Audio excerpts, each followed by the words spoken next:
이 하나님 말씀을 보겠습니다. 하나님 말씀은 신약성경 요한계시록 5장 8절에서 14절 말씀입니다. 신약성경 요한계시록 5장 8절에서 14절 말씀을 제가 봉독하도록 하겠습니다. 그 두루마리를 취하심에 네 생물과 24장로들이 그 어린 양 앞에 엎드려 각각 금은고와 향이 가득한 금대접을 가졌으니 이 향은 성도의 기도들이라. 그들이 새 노래를 불러 이르되 두루마리를 가지시고 그 인봉을 떼기에 합당하시도다. 일찍이 죽임을 당하사 각 족속과 방언과 백성과 나라 가운데에서 사람들을 피로 사서 하나님께 드리시고 그들로 우리 하나님 앞에서 나라와 제사장들을 삼으셨으니 그들이 땅에서 왕노릇 하리로다 하더라. 내가 또 보고 들음에 보좌와 생물들과 장로들을 둘러선 많은 천사의 음성이 있으니 그 수가 만만이요 천천이라. 큰 음성으로 이르되 죽임을 당하신 어린 양은 능력과 부와 지혜와 힘과 존귀와 영광과 찬송을 받으시기에 합당하도다 하더라. 내가 또 들으니 하늘 위에와 땅 위에와 땅 아래와 바다 위에와 또 그 가운데 모든 피조물이 이르되 보좌에 앉으신 이와 어린 양에게 찬송과 존귀와 영광과 권능을 세세토록 돌릴지어다 하니 네 생물이 이르되 아멘하고 장로들은 엎드려 경배하더라. 아멘. 유럽의 선진국들은 이 탈원전의 방향으로 나아가고 있는 반면에 이 한국과 일본은 자국 내에서 이 탈원전이냐 원전이냐 하는 문제로 대립의 각을 세우고 있습니다. 한국이나 일본 모두 정치적으로 진보 쪽은 이 탈원전을 주장하고 있고 보수 쪽은 보수라기보다는 우익 쪽은 이 원전을 주장을 하고 있습니다. 일본의 경우 이 아베 후견인인 고이즈미는 이 후쿠시마 원전 사고 이후 이 노르웨이를 다녀온 것이 계기가 되어서 이 우익 쪽하고는 다르게 탈원전 쪽을 지지하고 있다는 뉴스를 보았습니다. 제가 자랄 때는 이 원전이 있다는 것은 그 나라의 과학기술의 발전 정도를 보여주는 것이라고 배웠습니다. 원전의 필요성에 대해서도 원전은 다른 어떤 것보다 깨끗하고 공해가 거의 없고 또 비용도 절감되고 반영구적이라는 그런 설명이 있었습니다. 근데 대학에 가서 이런저런 자료를 보니까 원전에 대해 배워서 이제까지 알고 있던 것과는 너무나도 다른 것들이 많이 있다는 것을 알게 되었습니다. 이 핵 폐기물을 처리하는 것과 관련된 비용이나 시설 그리고 원전의 위험성이었습니다. 이 원전을 돌리게 되면 이 핵 폐기물이 발생됩니다. 이 핵 폐기물은 지상에서 방치할 수 없는 그런 방사능 물질입니다. 그래서 지하나 해제 시설을 만들고 그 시설에 저장을 해 두어야 됩니다. 또 지하나 해저에 저장을 해 두어도 100년, 200년이 지나면 이 핵 폐기물이 없어지는 것이 아닙니다. 우리가 이제 반감기를 계산한다 그러면 핵 폐기물을 완전히 없앨 수 있는 것은 불가능하다 하는 것을 알 수가 있습니다. 또한 이 핵 폐기물 이 관리 시설을 짓고 관리하는 비용도 천문학적인 그 같은 비용이 든다는 것입니다. 또 더 위험한 것은 이 핵 폐기물 시설에 이상이 생길 경우에 피폭을 입을 그런 위험성도 있다는 것입니다. 그리고 이 원전 자체도 엄청난 위험성을 가지고 있다는 것입니다. 원전과 관계된 사람들은 이 원전은 진도 6의 지진이 와도 안전하다고 이 안전성을 강조하지만은 우리는 이 체르노빌 사고나 이 후쿠시마 원전 사고를 보아도 얼마나 위험한가, 그리고 그 위험성이 얼마나 오래가고 얼마나 확산되는가를 우리가 직접 볼 수가 있었습니다. 저는 이런 이유 때문에 탈원전을 지지하는 입장입니다. 제가 탈원전을 지지한다고 과학의 힘으로 또는 우리 인간의 노력으로 지구를 원래의 지구로 돌릴 수 있다고 보지 않습니다. 이 창조 과학을 지지하는 과학자들도 지구는 이 연력과 법칙에 의해서 점점 노화되고 또 원래의 모습으로 돌아갈 수 없다라고 이렇게 주장을 하고 있습니다. 우리가 자연을 이렇게 돌보자는 것은 이 지구의 노화의 속도를 그리고 지구가 폐허가 되는 것을 늦추자는 것이지 원래의 지구로 돌리자는 것이 아닌 것입니다. 과학이 발달되면서 인간의 삶은 편리해졌지만 자연은 엄청나게 파괴되어 가고 또 파괴되어 가고 있습니다. 그리고 이 파괴된 자연은 우리 인간에게 많은 피해를 주고 있습니다. 이상기후가 대표적인 것이라고 말할 수 있고 또 이 코로나도 이 자연이 우리 인간에게 받은 피해의 결과물이라고 말하고 있습니다. 이 코로나로 사람의 이동이 줄어들자 자연이 많이 회복되었다는 그런 뉴스를 보기도 하였습니다. 이처럼 인간의 편리를 위해 발달된 과학이 인간의 삶의 환경을 파괴시키는 이 역설적인 현상이 우리가 살고 있는 현실입니다. 열을 연구하시는 한 분이 저에게 하시는 말씀이 목사님, 성경의 에덴 동산이 어디인 줄 아십니까? 이렇게 저에게 질문을 하셨습니다. 저는 이 질문을 받으면서 또 어디서 이상한 말씀을 듣고 하시는 게 아닌가라고 염려를 하였습니다.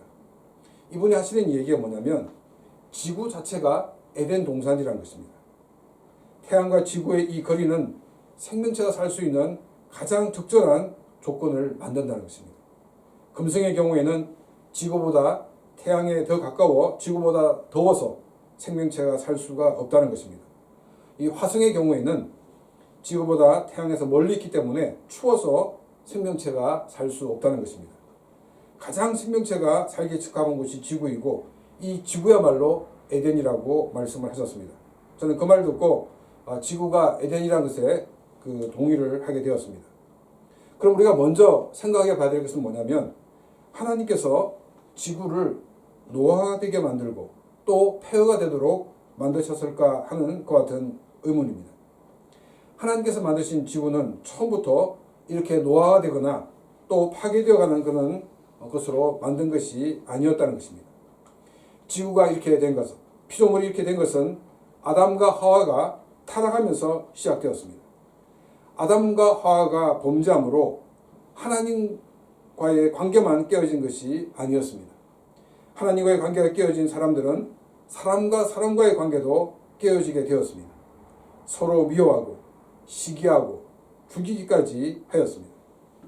아담과 하와의 범죄의 또 한 가지 결과는 자연도 함께 저주를 받음으로 사람과 다른 피조물들과의 관계도 깨어지게 되었다는 것입니다. 창세기 3장 17절 말씀입니다.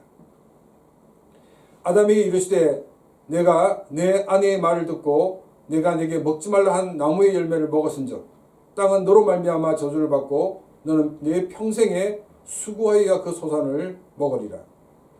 아담과 하와가 하나님께서 금하신 나무의 열매를 먹음으로 즉 인간이 범죄함으로 자연계는 하나님으로부터 저주를 받아 노하기 시작했고 피폐이기 시작했고 또 인간과 대립각을 세우게 되었다는 것입니다. 로마서 8장 19절 말씀입니다. 피조물이 고대하는 바는 하나님의 아들들이 나타나는 것이니 피조물들이 하나님의 아들들이 나타나기를 고대한다라고 말하고 있습니다. 하나님의 아들이 아니라 하나님의 아들들이로 이렇게 복수로 말하고 있습니다. 혹시 이제 우리가 단수일 경우에는 예수님이라고 볼 수 있지만 복수로 사용하고 있는 것을 볼 때 예수님을 말하고 있는 것이 아님을 알 수가 있습니다. 하나님의 아들들은 예수 그리스도를 주로 믿고 구원받은 크리스천들을 말하고 있습니다. 피조물들이 하나님의 아들들이 나타나기를 고대하는 것이 이루어지는 그 시점은 한 사람 한 사람이 예수 그리스도를 주로 영접할 때라고 말하기보다는 예수님의 재림으로 구원이 완성될 때를 말하고 있습니다. 물론 한 사람 한 사람이 주님을 만나고 주님을 영접하여 크리스찬이 되는 것이 중요합니다. 작은 개울이 모여서 강을 이루고 또 그 강이 모여 바다를 이루는 것처럼 한 사람 한 사람이 하나님의 자녀가 되는 이 일을 통하여 주님이 오시는 날 하나님의 아들들이 나타날 것이기 때문입니다. 그러면 왜 피조물들은 예수님을 믿고 구원받은 사람들이 나타나기를 고대하는가 하는 것입니다. 로마서 8장 20절 말씀입니다. 피조물이 허무한 데에 굴복하는 것은 자기의 뜻이 아니요 오직 굴복하게 하시는 이로 말미암음이라. 피조물들이 허무한 데 굴복하게 있기 때문입니다. 이 말은 피조물인 지구가 노화되어 가고 황폐되어 가고 인간과 대립각을 세우게 되어 있기 때문이라는 것입니다. 하나님은 우리 인간을 창조하시면서 인간을 위해 많은 피조물들을 창조하셨습니다. 피조물의 존재의 목적은 하나님이 창조하신 인간을 위해 존재하는 것이었습니다. 그러나 인간이 범죄함으로 피조물들은 창조의 본래의 목적을 이룰 수가 없게 되었습니다. 인간을 위해 창조된 피조물이 인간과 대립각을 세우게 된 것입니다. 그런데 이것이 피조물 자신의 뜻이 아니라 이 피조물을 지으신 하나님께서 인간을 구원하시기 위해 인간을 향해 피조물들이 대립각을 세우게 하셨다는 것입니다. 자연의 재해가 없으면 사람들은 어느 정도까지 교만해질지 모르는 존재들입니다. 자연 앞에서 인간의 무능과 연약을 알아야 하나님을 찾고 하나님 앞에 나오는 계기가 되기 때문에 하나님은 피조물을 창조하실 때의 목적과는 다르게 인간을 향해 대립각을 세우게 하셨던 것입니다. 로마서 8장 21절 말씀입니다. 그 바라던 것은 피조물도 썩어짐의 종로로 한 데서 해방되어 하나님의 자녀들의 영광의 자유에 이르는 것이니라. 피조물들도 썩어짐의 종로로 사는 데서, 즉 피조물이 노화되고 황폐되어 가는 데서 해방되기를 바란다는 것입니다. 예수 그리스도를 주로 영접하여 구원받고 하나님의 자녀가 되고 예수님의 재림하실 때에 우리가 하나님의 영광스러운 존재로 서게 될 때에 피조물들도 하나님이 처음 창조하실 때 가졌던 그 모습으로 회복될 것이다 라고 성경은 우리에게 말씀하고 있습니다. 로마서 8장 22절 말씀입니다. 피조물이 다 이제까지 함께 탄식하며 함께 고통을 겪고 있는 것을 우리가 아느니라. 주님이 재림하실 때까지 피조물들은 탄식하고 고통을 겪고 있다는 것입니다. 인간의 타락 이후 탄식하며 고통을 겪고 있는 이 피조물이었기 때문에 예수님이 이뤄놓으신 구원은 우리 인간들만이 아니라 피조물들에게도 기다리던 일이었던 것입니다. 그래서 모든 피조물들이 오늘 본문 말씀처럼 구원을 이뤄놓으신 삼위일체 하나님께 영광을 돌리고 있는 것입니다. 오늘 이 본문 말씀은 크게 네 그룹으로 나눠져 있다라고 말씀을 드렸습니다.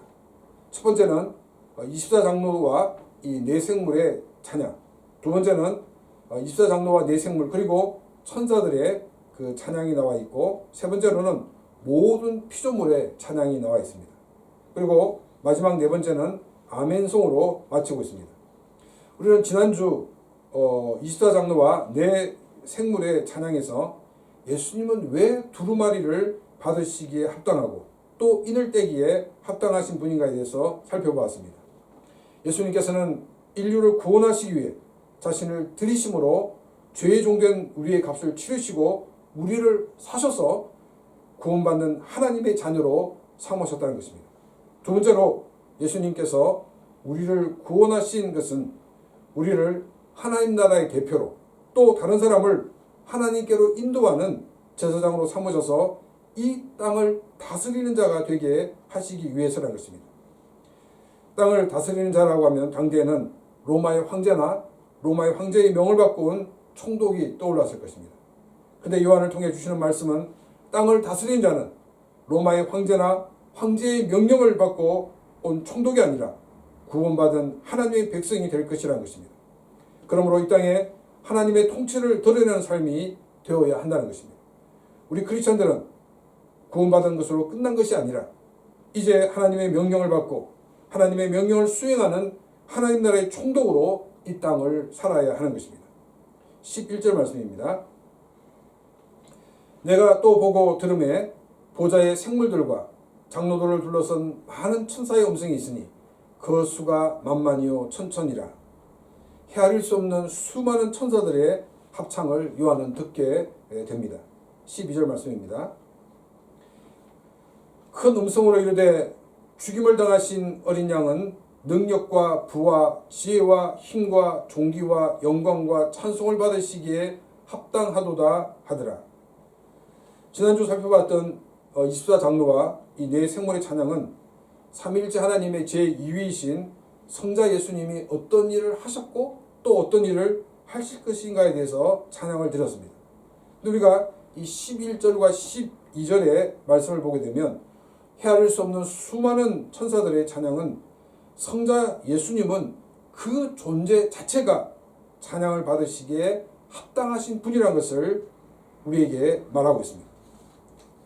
성자 예수님이라는 그 존재로서 그 존재 자체가 바로 찬양받기에 합당한 하나님이시라는 것입니다. 그래서 그 존재를 드러내는 것으로 이 7개를 들고 있습니다. 먼저 능력입니다. 두 번째는 부, 세 번째는 지혜, 네 번째는 힘, 그리고 다섯 번째는 존귀, 여섯 번째는 영광, 일곱 번째는 찬송입니다. 먼저 능력에 대해서 살펴보도록 하겠습니다. 오늘 본문 말씀에는 이 능력과 비슷한 단어가 두 개 더 나오고 있습니다. 천사들의 찬양 가운데 첫 번째 능력이 나오고, 그리고 그 다음 이 두 번째로 힘이라는 단어가 나와 있습니다. 그리고 세 번째 나오는 것은 이 피조물들의 찬양 가운데 이 권능이라는 것 같은 단어입니다. 이 세 단어는 다 다른 단어인데, 그런데 뜻은 비슷하지만 뉘앙스가 조금씩 다릅니다. 그래서 이 단어들은 구체적으로 그 단어를 살펴볼 때 설명을 드리도록 하겠습니다. 이 첫 번째 이 능력이라는 이 단어는 일본어에서는 이 치카라로 번역을 하였습니다. 영어 성경에는 파워입니다. 이 원어 성경에는 듀나미스라고 되어 있는데, 이 듀나미스를 사전을 찾아보면 그 뜻이 파워로 되어 있습니다. 그러면 이 듀나미스라는 이 단어가 그리스 사람들에게는 어떤 의미였는가를 우리는 살펴봐야 됩니다. 이 듀나미스라는 이 단어는 그리스 사람들에게 이 땅에 존재하는 모든 것을 잊게 하는 힘을 말하고 있다라고 생각하였습니다. 모든 피조물이 잊게 하는 힘, 즉 창조하는 능력을 말하고 있습니다. 모든 피조물을 잊게 하는 힘, 이 창조주 하나님이 되심을 이 천사들은 노래를 하고 있다는 것입니다. 우리는 예수님께서 창조주 하나님이시라는 이 고백을 보면서 하나님께서 우리에 대해서 얼마나 많은 관심을 가지고 또한 우리를 얼마나 사랑하시는가를 볼 수가 있습니다. 아담과 하와가 범죄했을 때 다시금 창조하실 능력이 없어서 사람들을 살려두고 예수님이 인간으로 오셔서 인간의 죄를 지시고 십자가에서 죽으셨던 것이 아닌 것입니다. 아담과 하와가 범죄한 것을 보고는 이번에는 인간들이 이 창조작품을 망쳤기 때문에 싹 갈아엎고 새롭게 만들어보자 라고 하시지 않으셨다는 것입니다. 새롭게 창조할 수 있는 그 창조주 주님께서 자신이 인간이 되셨고 또 인간이 지고 있는 그 죄짐을 대신 지셨습니다. 그리고 그 십자가의 공로를 믿는 자에게 오셔서 그들을 새롭게 하시고 계시다는 것입니다. 이 오래된 건물을 부수고 새롭게 짓는 것이 리폼을 하는 것보다 쉽습니다. 리폼은 돈은 돈대로 들어가고 결과물이 잘 나오지 않을 때가 대부분입니다. 또 어떤 경우에는 누더기가 되는 경우도 합니다. 그런데 창조주이신 예수님은 우리를 리폼을 하시는데 하나님께서 처음 창조하셨던 인간보다도 더 영화스러운 존재로 리폼을 해주시는 것입니다. 창조주 하나님이신 이 예수님은 우리를 사랑하셨기 때문에 새롭게 갈아엎지 않으시고 우리를 찾아오시고 우리를 새롭게 하는 방법을 선택하셨던 것입니다. 이제 우리는 우리 자신을 주님께 온전히 내어드리는 일이 남았습니다. 이 성경을 읽어보는 7교회 성도들은 목숨을 부지하기 위해 로마의 정부의 눈치를 봐서는 안 되는 것이었습니다. 이처럼 우리도 이 땅을 살아남기 위해서 우리가 다른 곳에 눈치를 봐서는 안 된다는 것입니다. 또 로마 문화 가지고 있는 타락한 문화에 젖어서 살아서는 안 되는 것처럼 우리도 이 세상의 악한 문화에 영향을 받아서는 안 되는 것입니다. 우리는 새롭게 되어야 됩니다. 이 새롭게 되는 것은 우리의 어떤 결단과 의지에 되는 것이 아니라 나를 새롭게 되라고 우리는 주님 앞에 나와야 하는 것입니다. 우리가 주님 앞에 나오기만 하면 주님은 우리를 새롭게 지어주십니다. 고린도후서 5장 17절 말씀입니다. 그런즉 누구든지 그리스도 안에 있으면 새로운 피조물이라 이전 것은 지나갔으니 보라 새 것이 되었도다. 우리는 예수 그리스도를 믿음으로 구원받고 새롭게 지음을 받은 새로운 피조물이 되었습니다. 그리고 우리는 주님 오실 때까지 날마다 새롭게 지음을 받는 그런 존재로 살아가고 있습니다. 우리 모두가 하나님의 새로운 피조물로서 날마다 새롭게 지음을 받는 그런 귀한 삶이 되기를 바랍니다. 두 번째로 등장하는 단어가 뭐냐면 이 부입니다. 부. 이 일본어에는 토미로 번역되어 있고 영어 성경에는 리치즈로 번역이 되어 있습니다. 그리고 이 원어 성경에서는 플루토스라고 되어 있습니다. 이 플루토스는 부하다는 말인데 예수님이 부하시다 하는 이 말은 예수를 믿으면 부자가 되고 성공을 한다는 말이 아니라는 것입니다. 여러분 부하다라는 그런 말을 들으면 떠오르는 단어가 무엇이 있습니까? 풍성하다, 부족한 것이 없다, 모든 걸 가지고 있다 하는 그런 단어들이 떠오를 것입니다. 예수님이 부하시다는 것은 예수님은 풍성하신 분이시라는 것입니다. 예수님은 풍성한 사랑이 있었기 때문에 우리를 위해 자기를 비워 인간이 되셨고 우리를 대신하여 우리의 죄값을 치르셨던 것입니다. 또 예수님은 풍성한 은혜를 가지신 분이시기 때문에 어떤 죄를 지은 사람이라도 그 죄를 가지고 주 예수님 앞에 나오기만 하면 다 용서해 주시는 그런 분이십니다. 그런데 우리가 살아가는데 필요한 물질이나 꼭 필요하다고 생각하는 것은 우리가 풍성하게 채워주신다는 느낌을 갖지 못하는 경우가 자주 있을 것입니다. 우리가 이제 자주 체험하는 것은 어차피 주실 것 좀 풍성히 주시고 또 미리 주시면 좋지 않겠는가 하는 그런 생각을 가지는데 늘 임박해서 종료 직전에 그것도 여유 없이 딱 맞도록 주신다는 것입니다.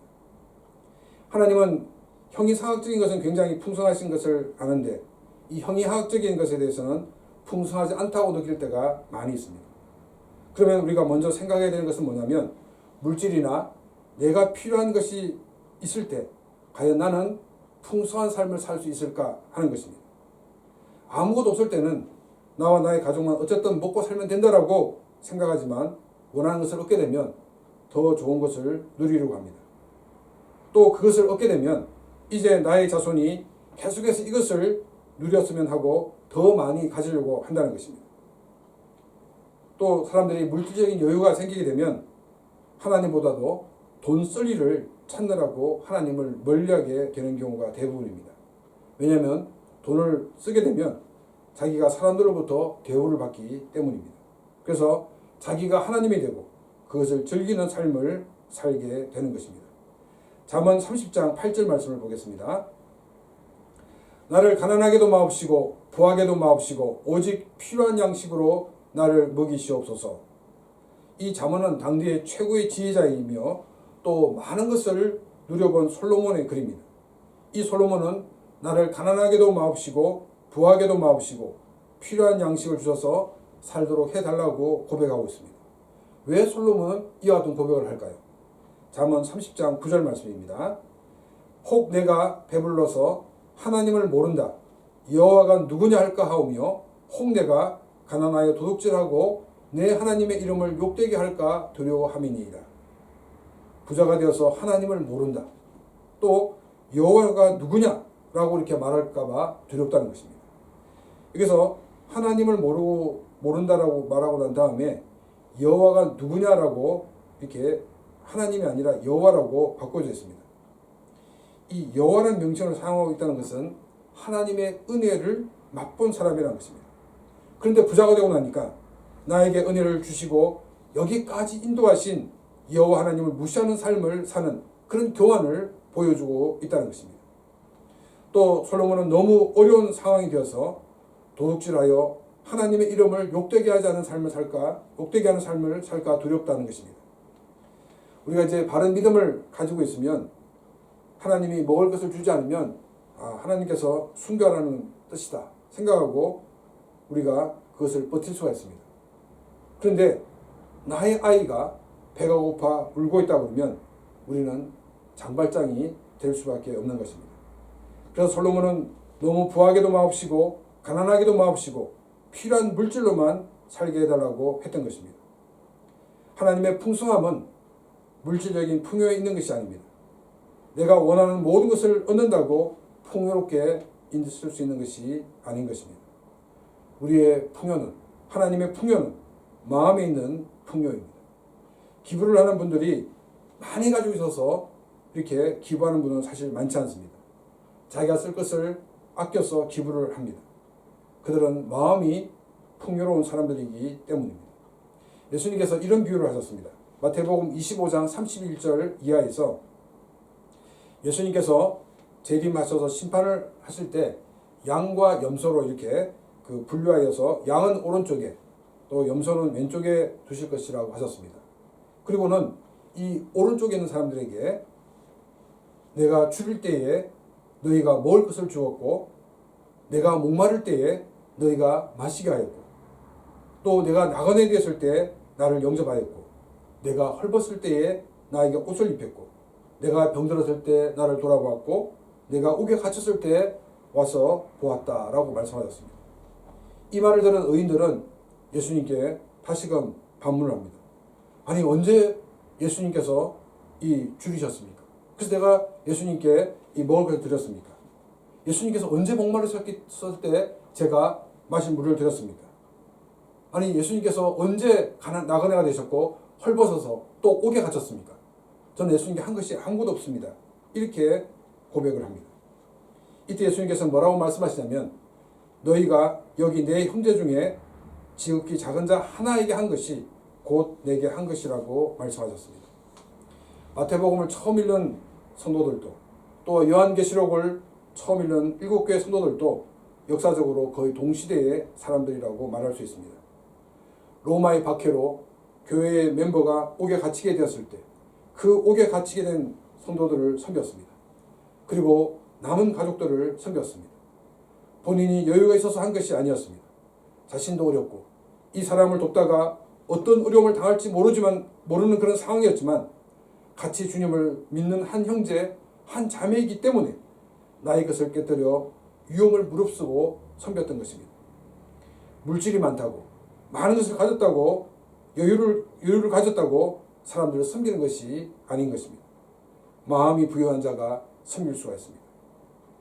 마음이 부유한 자가 되기 위해서는 먼저 제일 중요한 것은 믿음에 부유한 사람이 되어야 됩니다. 마음만 부유한 사람이 되었을 때는 지칠 수가 있습니다. 또 인간의 연약한 모습으로 깨어질 수가 있습니다. 믿음에 부유한 사람들이 되어야 합니다.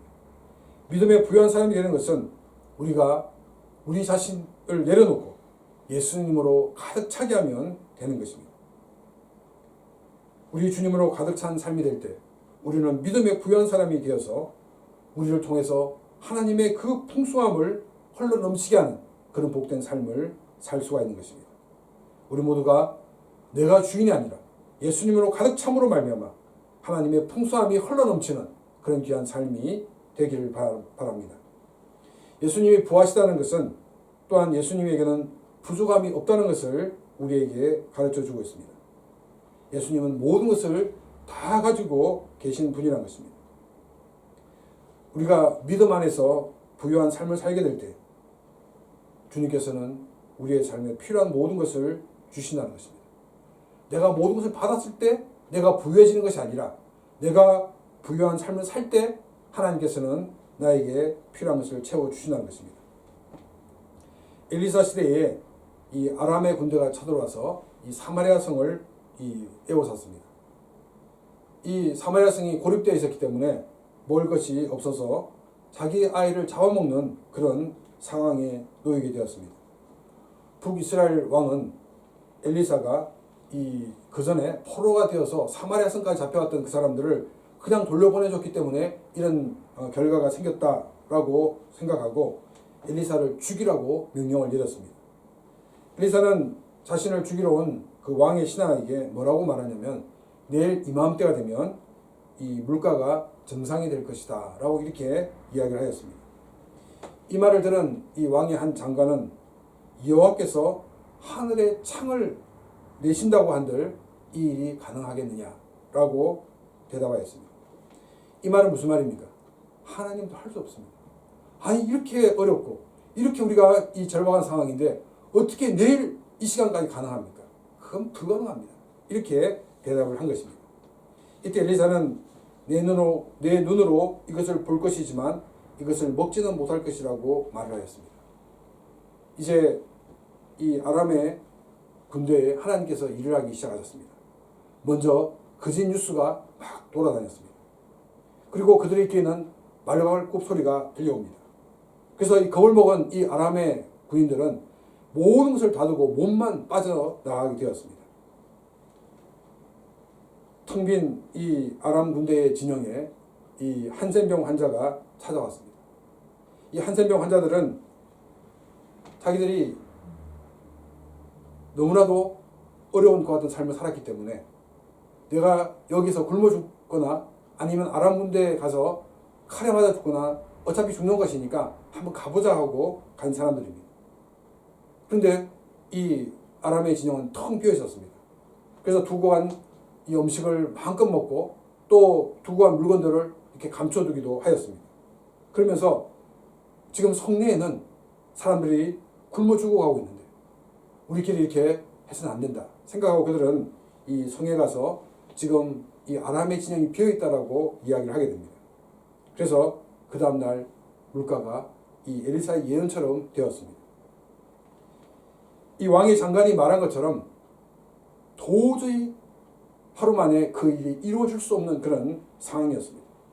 이런 것이 이 일이 실제였습니다. 사실이었습니다. 그러나 하나님께서는 한순간에 모든 문제를 해결하셨다는 것입니다. 우리 예수님은 풍성하신 분이십니다. 부족한 것이 없으신 분이시라는 것입니다. 우리에게 필요한 것이 있다 그러면 주님께서는 필요한 모든 것을 공급해 주시는 분이십니다. 중요한 것은 내가 풍성한 삶을 살 때 하나님은 나에게 필요한 것을 채워주신다는 것입니다. 우리가 어떤 것을 채워가지고 풍요로운 삶을 살려고 해서는 결코 우리는 참된 풍요로움을 경험할 수가 없습니다. 우리가 하나님 주신 그 풍요로움에 거함으로 하나님께서 우리에게 필요한 모든 것을 누리며 사는 그런 귀한 삶이 되기를 바랍니다. 우리 하나님은 창조주 하나님이십니다. 우리 예수님은 창조주 예수님이 분이십니다. 그래서 우리를 날마다 새롭게 하고 계시는 분이십니다. 우리 자신을 주님께 맡기는 것입니다. 주님이 나를 새롭게 하시는데 우리의 모든 것을 내어드리는 그런 귀한 삶이 되기를 바랍니다. 또 우리 주님은 풍성하신 분이십니다. 하나님의 풍성한 가운데 거함으로 하나님 주신 많은 것을 누리며 살아가는 그런 귀한 삶이 되시기를 주님의 이름으로 축원합니다. 우리 시간 다 같이 오늘 말씀을 생각하며 같이 기도드리겠습니다.